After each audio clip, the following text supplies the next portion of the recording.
How to customize your navigation experience in Google Maps. Here's how to change the navigation settings on your iPhone.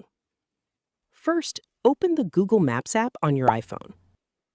Tap your profile picture in the top right corner.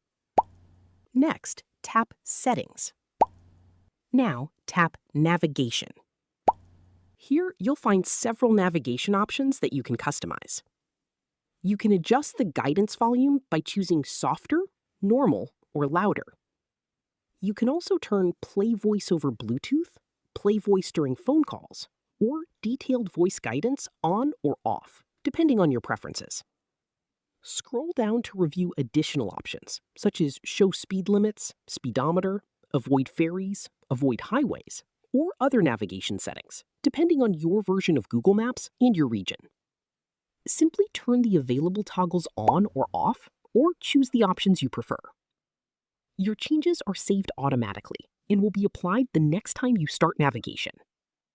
And that's it. You successfully changed the navigation settings in Google Maps on your iPhone. Thanks for watching. If this tutorial helped, don't forget to like the video and subscribe for more iPhone tips, app tutorials, and how-to videos.